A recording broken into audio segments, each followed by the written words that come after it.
नमस्कार, मैं हूं आयुषी। आप देख रहे हैं सुनामी न्यूज टीवी। आइए नजर डालते हैं आज की कुछ खास खबर की ओर। 4 सवाल में एनडीए की सीट शेयरिंग के मायने समझिए। पहली बार एनडीए में बीजेपी बड़ा भाई। चिराग ही बिहार में दलित चेहरा।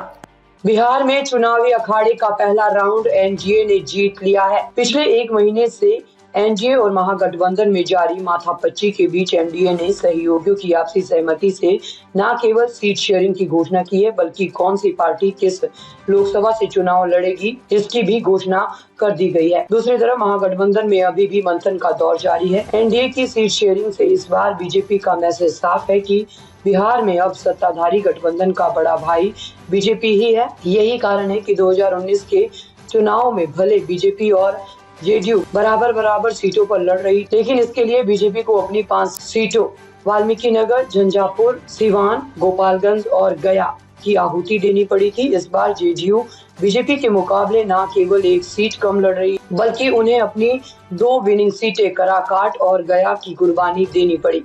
हालांकि बदले में एक शिवहर की सीट देकर जरूर डैमेज कंट्रोल की कोशिश की गई। एनडीए की सीट शेयरिंग से एक बात और साफ हो गई है कि रामविलास पासवान की विरासत चिराग पासवान न केवल असली हकदार हैं, बल्कि एनडीए के लिए अखिल बिहार स्तर पर दलित का चेहरा भी वही होंगे। और यही कारण है कि नरेंद्र मोदी सरकार में भले ही कैबिनेट का सुख पशुपति पारस को मिला, लेकिन चुनाव चिराग के चेहरे पर ही लड़ा जाएगा। पशुपति पारस की धमकी के बाद भी उन्हें एक भी सीट नहीं दी गई। चिराग को जुमई के साथ हाजीपुर सीट भी दी गई है। नवादा सीट जरूर उनसे ले ली गई है। इस बार एनडीए की सीट शेयरिंग में 3 बदलाव हुए हैं। पहला, बीजेपी अपनी सिटिंग सीट शिवहर छोड़ दी है। दूसरा, एलजेपी की एक सीट कम, उनकी विनिंग सीट नवादा वापस अपने पास ले ली। तीसरा, जदयू अपनी 2 विनिंग सीट कराकाट और गया उपेंद्र कुशवाहा और जीतन राम मांझी के लिए छोड़ दी है। बाकी सब कुछ पिछले चुनाव की तरह ही है।